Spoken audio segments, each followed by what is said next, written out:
On va voir les 15 problèmes en peinture acrylique. Je vous propose différentes solutions, on va voir ça aujourd'hui. Le premier problème, qui n'en est pas forcément un, c'est la peinture acrylique qui sèche trop vite. Vous êtes nombreux à vous en plaindre. Quand surtout on vient du milieu de l'huile, on se dit mais la peinture acrylique ça sèche beaucoup trop vite. Donc le problème c'est que plus on travaille sur des grands formats et plus on se retrouve perdu.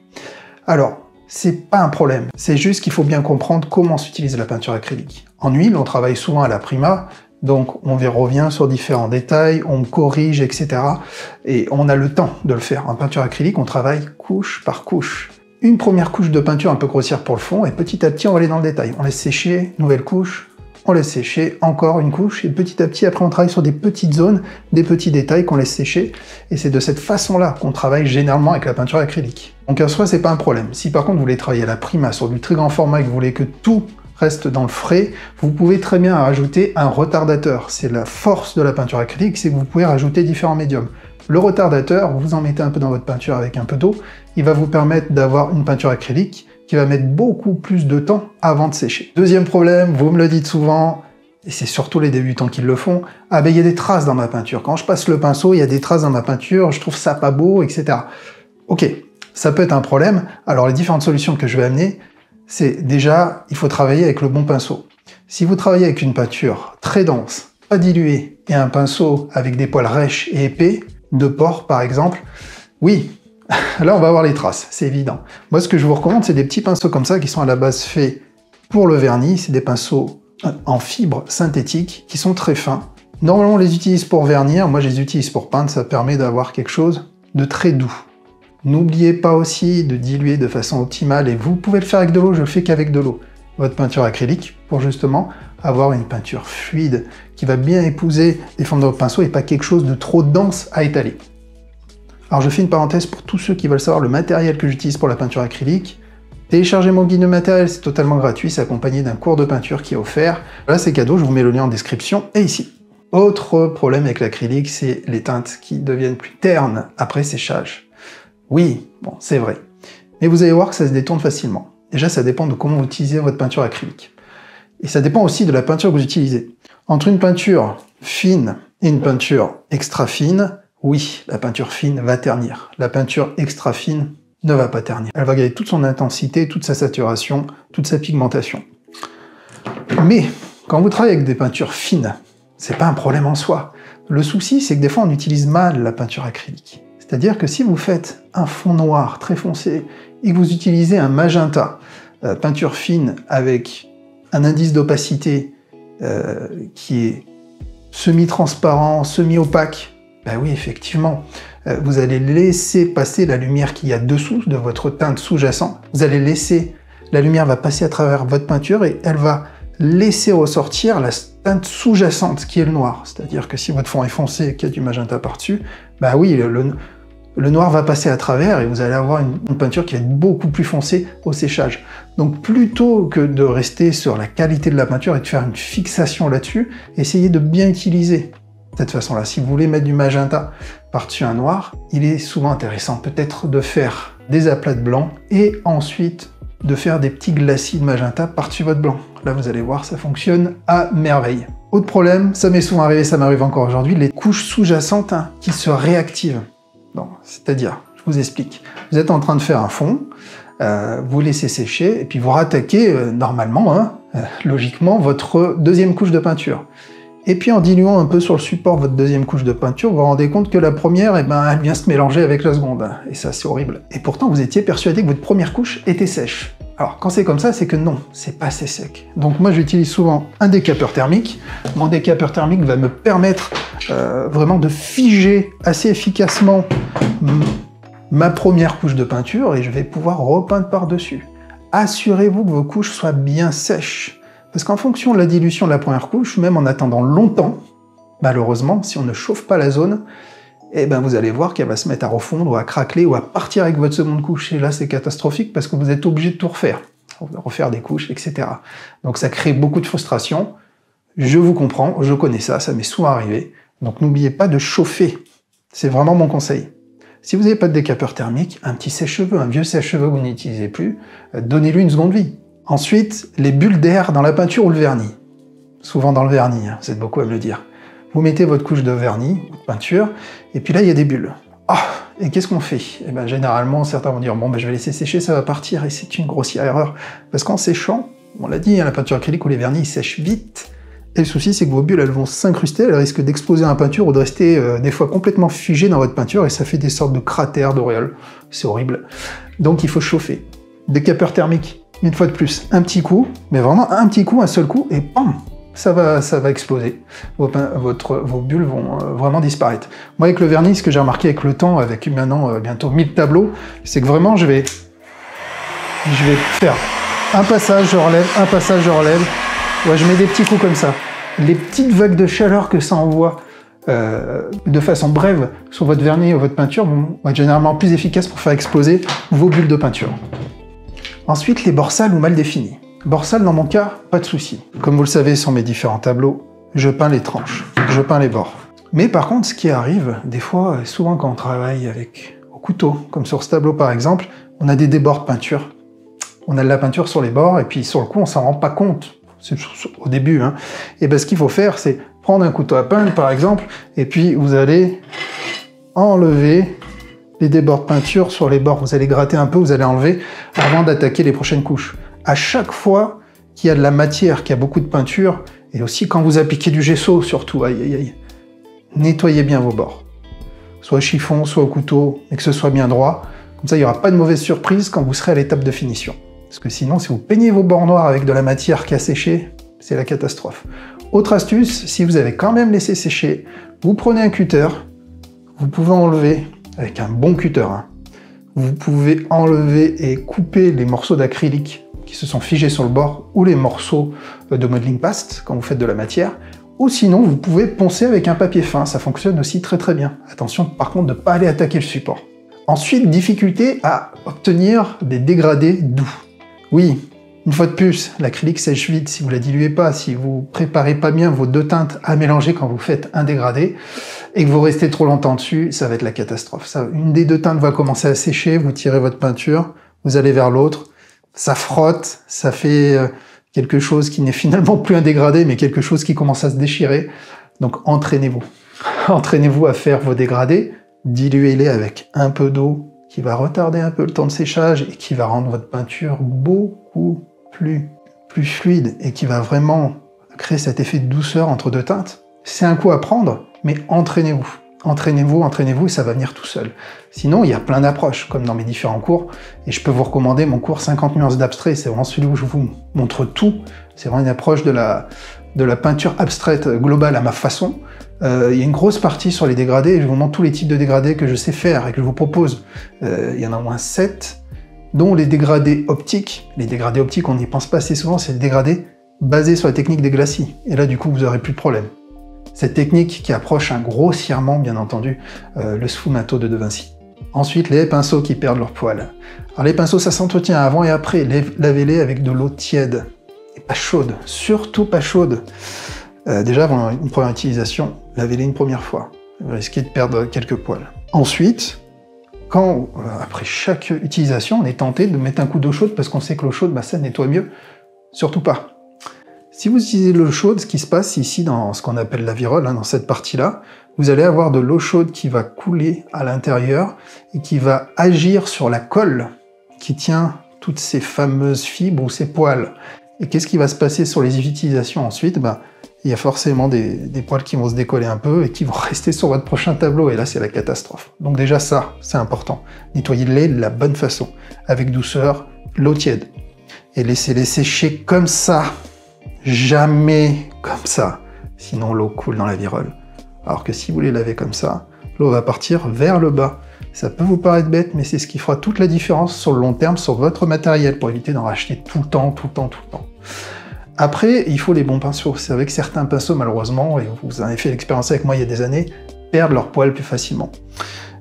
Donc c'est bien aussi d'investir dans des pinceaux de bonne qualité. Je dis pas de mettre une fortune dans des pinceaux d'exception, mais n'achetez jamais les premiers prix. Ou après, moi, pour tout ce qui est radial, vous savez, j'utilise des pinceaux de maquillage. Une fois de plus, je vous invite à aller découvrir mon guide du matériel, je vous explique tout ça.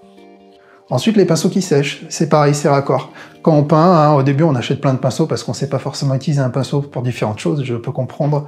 Et puis, on travaille souvent avec des spalters, plein de peinture. Au début, on utilise beaucoup de quantité de peinture, on peint, on pose, on en prend un autre, et puis à la fin, waouh, mon tableau, il est joli, on revient le lendemain, aïe, aïe, aïe, bon, bah allez, il n'y a plus qu'à les mettre à la poubelle. Je vais mettre des pincettes, mais c'est quasiment irréversible de récupérer un pinceau avec de l'acrylique qui a séché. Même s'il existe des petites astuces, je ne me lancerai pas dans ce sujet-là aujourd'hui.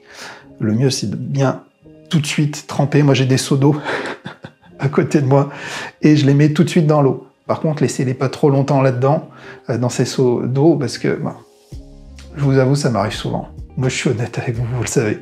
Et il m'arrive de laisser plusieurs jours, voire même encore beaucoup plus, des seaux avec des pinceaux qui trempent. Alors déjà, l'odeur, c'est pas génial, parce que si vous travaillez avec des pinceaux, pas en fibre synthétique, mais avec de la soie de porc, des poils, bah, vous allez voir l'odeur, c'est pas génial. Ça sent le cochon mouillé, c'est horrible. Donc bref, c'était la petite parenthèse. Mais voilà, laissez tremper pendant la création, et quand vous avez fini votre tableau, ou vos tableaux, vous allez récupérer vos pinceaux, vous nettoyez ça calmement et proprement. Ça va déjà mâcher le travail et vous n'allez pas passer des heures à essayer de nettoyer vos pinceaux. Ensuite, le mauvais éclairage. Alors ça, c'est important. C'est très important, même si au début on s'en rend pas compte. L'idéal, la meilleure lumière pour peindre, vous le savez, c'est la lumière naturelle, la lumière du jour. On n'est pas forcément... moi, j'ai pas la configuration pour avoir une belle lumière du jour quand je peins ici, donc j'ai fait toute une installation. Le problème, c'est qu'il va falloir choisir la température de vos lumières. Beaucoup disent, bon, je peins avec la lumière du plafond, ou j'achète une ampoule, la première qui me vient, celle que je trouve la plus agréable. Grossière erreur. Aujourd'hui, on peut choisir la température, l'intensité des ampoules, donc il vous faut une ampoule, déjà avec une lumière douce. Il ne faut pas que ce soit une lumière agressive. Donc ça, je vous laisse vous rapprocher du vendeur qui vous expliquera. Et après, choisir, vous pouvez choisir vos Kelvin, c'est la température de la lumière. L'idéal, on va dire, entre 5000 et 5500 degrés Kelvin, vous avez une lumière de milieu de journée, une lumière du jour en milieu de journée qui est une lumière naturelle, ni trop chaude, ni trop froide. Parce que, et je vous en avais parlé dans ma formation 50 nuances d'abstrait, et même dans l'abstrait concret, hein, je vous apprends à bien gérer tout ça, et je vous montre un exemple ici. Si la couleur, la température est trop chaude ou trop froide, vos teintes ne seront plus du tout les mêmes quand vous allez peindre. Donc vous allez compenser pendant que vous peignez pour avoir les couleurs que vous voulez, et quand ça va sécher, que vous allez afficher votre tableau dans un intérieur avec la lumière du jour, le rendu sera plus du tout le même. Et ça, c'est horrible. Ça, croyez-moi, c'est horrible. Après, il y a aussi une façon d'éclairer. On n'éclaire jamais directement, il faut éclairer sur les côtés. Enfin bref, c'est un sujet vaste, j'ai déjà abordé dans mes formations. Je ne vais pas rentrer dans le détail ici. Autre problème, moi ça ne me perturbe pas, mais des couleurs qui sont trop mates ou brillantes. Il y a un déséquilibre parfois entre les deux. Si vous utilisez une marque de peinture ou une autre, vous pouvez très bien le faire. Vous pouvez utiliser une System 3 avec une Liquitex, avec de la Golden, mélanger les trois, il n'y a aucun souci, ça va fonctionner. Par contre, les finitions sont souvent différentes. Une peinture peut être mate ou brillante. Mate, donc ça brille pas du tout, vous avez satiné le milieu, on a entre les deux, certaines qui sont brillantes, voire très brillantes. Et le problème, c'est que si vous regardez un peu votre finition, certains vont dire, ça les perturbe au moment de la création, n'arrivent pas à se projeter et se bloquent. La finition, on s'en fout. Dans un premier temps, on regarde les couleurs. On se focalise sur les couleurs, et c'est ensuite, en phase de finition, on va jouer justement sur cet élément-là. Et comment on joue dessus? C'est avec un vernis. Moi, j'utilise un vernis brillant, vous me demandez toujours lequel j'utilise, c'est dans mon guide du matériel également. J'en ai utilisé beaucoup, mais celui-là, incroyable. Et au moins, on ne peut pas faire d'erreur avec celui-là. J'utilise une finition brillante. Certains préfèrent le satiné, on est entre les deux, et certains, ils veulent pas que ça brille, hein, ils veulent que ce soit mat. Voilà. Chacun ses goûts. Moi, en tout cas, je mets une belle finition brillante par-dessus mon tableau, ça va révéler toutes les couleurs, et surtout, ça va unifier la matité. C'est-à-dire que j'aurai plus des endroits où c'est mat et des endroits où c'est brillant, tout va devenir brillant. Voilà, en fonction du vernis que vous aurez choisi. Après, le manque de profondeur. Beaucoup me disent, oui, mais mes tableaux, c'est trop plat, j'arrive pas à faire la profondeur comme toi, j'arrive pas... Quelle peinture tu utilises? Je comprends pas assez ma peinture. Alors c'est un réflexe, hein, si humain, on pense que c'est la peinture, on se dit, ah ben ma peinture, c'est pas la bonne. Mais en fait, non, ça n'a rien à voir avec ça. C'est un problème au niveau de vos valeurs. Vous devez apprendre ce qu'est une valeur en peinture, la gestion de vos valeurs. On peut comparer ça au contraste, même si c'est pas vraiment la même chose. La gestion de votre lumière. Il faut qu'à des endroits, vos tableaux aient des zones sombres, foncées, et à d'autres endroits, à contrario, très lumineuses. Et entre les deux, il va y avoir plein de variations de lumière qui va se faire par vos teintes, par plein de choses. mais vous devez apprendre à l'utiliser. C'est pas évident parce qu'au début, on confond la saturation, les valeurs, les tons, etc. Je comprends que c'est pas évident, je vous en parle dans mes formations, mais une fois que vous avez géré cet élément-là, bah, c'est là qu'il va y avoir de la profondeur. Moi, avant d'appliquer, de faire ma gestion de valeur, au début, bah, tout est incroyablement plat. Et d'ailleurs, c'est très bien parce que j'ai un exemple concret à vous montrer. Regardez la différence. C'est les deux mêmes types de tableaux. Avant, après, la gestion de mes valeurs. Donc ça montre le travail qu'il y a entre ce point et ce point pour justement avoir un résultat très différent. C'est cet apprentissage de la gestion des valeurs qui va faire toute la différence sur vos tableaux. Vraiment. Donc la profondeur, on apprend à travailler. On apprend à simuler la profondeur avec des ombres portées, des ombres propres. Je n'entrerai pas dans le détail, comme je vous dis, dans les formations, j'en parle tout le temps. C'est un point, c'est à apprendre, c'est important. Et vous verrez qu'après, avec des subtiles petites choses, tout de suite, vous allez décrocher les formes, vous allez vraiment simuler et donner l'impression qu'il y a des endroits où il y a plus de profondeur, il y a des zones plus sombres, il y a de la lumière qui arrive dessus. Voilà.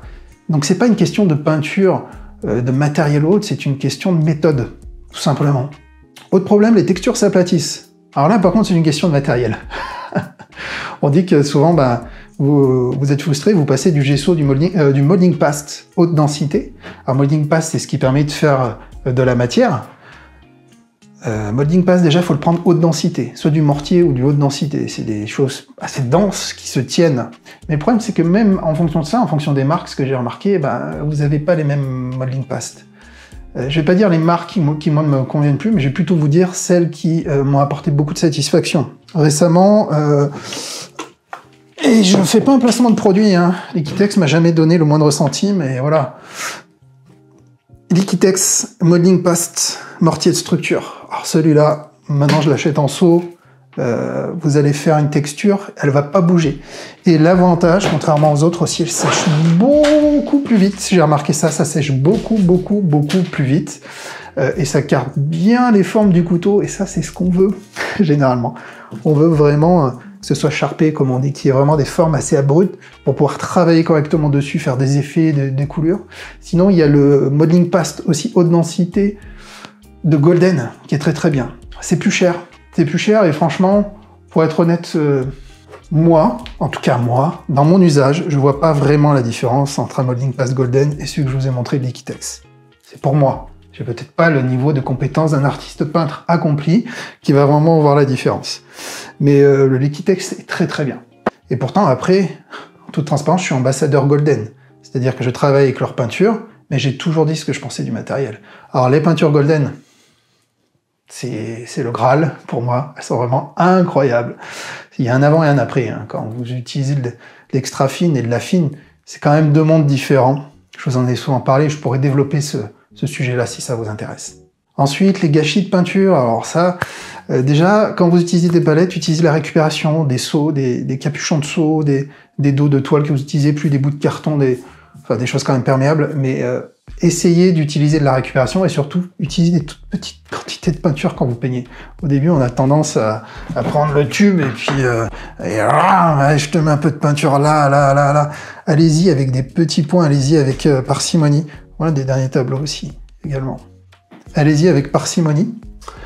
Et vous ne serez pas surpris à faire des gaspillages, parce que quand on commence à gaspiller de la peinture, qu'on en met de partout, et puis ça a un coût, forcément, ça peut être très frustrant.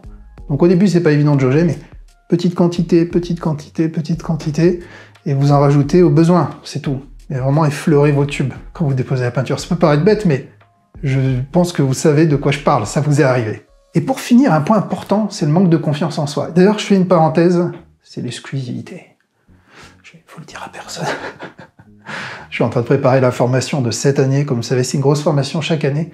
Et là, c'est sur l'inspiration, la créativité. Et franchement, c'est sans précédent. Vous allez voir que ça va être très différent de mes autres formations. Et des méthodes et des sujets qui n'ont jamais été abordés. Pour vraiment qu'il y ait un avant et un après sur votre créativité. Voilà, posez-moi des questions en commentaire si vous voulez, mais vraiment, je mets toute mon énergie, toutes mes tripes dans ce projet là en ce moment. Et je suis comme un enfant à vous préparer ça, parce que vous verrez, il y a des choses qui se passent en extérieur pour cette grosse formation. Et il y aura aussi des choses sur la pleine conscience, etc. Enfin, Vous verrez, je pense que ça va vous plaire. Voilà, je reviens. Donc le manque de confiance en soi, c'est super important. C'est vraiment un frein à votre créativité. Si vous commencez à vous dire, bon, j'ai pas trop d'idées, je sais pas si je suis capable, ah, je risque de gaspiller mon châssis là, cette peinture là, je vais en mettre partout, je sais pas trop, est-ce que vraiment... Voilà. Alors quand c'est comme ça, en fait, si vous commencez à tout calculer sur la peinture que vous allez utiliser, le tableau, et que le côté, l'hémisphère gauche du cerveau, le côté rationnel, hein, qui compte, qui calcule, qui prévoit, est trop sollicité, vous allez éteindre et prendre trop de place, et l'hémisphère droit qui, lui, il cherche à s'exprimer, c'est la créativité pure, quoi. C'est la créativité, hein, l'hémisphère droit. Si vous l'étouffez avec la partie gauche de votre cerveau, en cherchant à être trop dans l'analytique, c'est foutu. C'est perdu d'avance. Et là, vous êtes devant votre toile, et 9 fois sur 10, vous allez rater ce que vous faites. Ça, c'est un sujet que je développerai justement dans la formation, parce que c'est super important, et moi, je suis pas quelqu'un qui ait confiance en moi, pas du tout, mais pas du tout. Pourtant, ça surprend certains de me dire, mais dans tes vidéos, pourtant, non, croyez-moi, mes amis. Et vous verrez qu'il y a des outils, des méthodes, pour justement, faut dédramatiser le passage à l'acte. Voilà. Vous avez envie de peindre, peignez. Mettez-vous pas la pression. Si vous mettez la pression, c'est perdu d'avance. Vous allez vous freiner. Il va y avoir un peu de stress qui arrive, et le stress, c'est tu restes ou tu fuis. La plupart du temps, on va être dans un état qui est pas confort, et la créativité, il n'y aura plus de place pour elle. Vous comprenez? Vous voyez ce conflit entre les deux? Donc ça, c'est super important, et je tenais à finir là-dessus. Si vous avez aimé cette vidéo, un pouce levé, c'est super important, mes amis. Je tiens vraiment à ça, parce que c'est ce qui va me permettre de voir si une vidéo vous plaît, et pour pouvoir continuer à partager un maximum de personnes qui, comme vous, est intéressées par la peinture. Moi, c'est mon objectif, hein. C'est que des gens trouvent des réponses dans leurs attentes, et surtout passent à l'acte. Que ces gens-là passent à l'acte comme vous. Vous êtes capables. La plupart du temps, les gens sont tous capables. Il y a une phase d'apprentissage, de pratique, mais le savent même pas. Se frustrent dès le début en disant « je suis pas capable de peindre, non, c'est pas pour moi ». Et du coup, on passe à côté peut-être de leur passion. Et un jour, quand il sera trop tard, ils se diront « ah, c'est dommage quand même. C'est peut-être dommage. Je suis passé à côté de quelque chose, c'est bien dommage. » Vous voyez ce que je veux dire? Donc, allez-y, mes amis. Il n'y a pas d'âge pour se lancer dans la peinture. Il n'y a pas de... faut arrêter de dire « oui, mais moi j'ai fait les beaux-arts, il faut faire les beaux-arts, faut ci, il faut ça. » Je déteste cette vision des choses. Vous avez envie de peindre, prends un pinceau, comme disait l'autre. Voilà. Tout simplement. Non, mais c'est vrai. Je suis désolé, mais à chaque fois, j'insiste là-dessus, parce que je sais, je rencontre trop d'artistes ou de gens disant « ah, j'aurais bien aimé. Ah, j'ai vu quelqu'un qui fait ça. Ah, j'avais eu l'idée, mais je l'ai pas fait. » Qu'est-ce que vous attendez? Qu'est-ce que vous attendez? Enfin bon, voilà.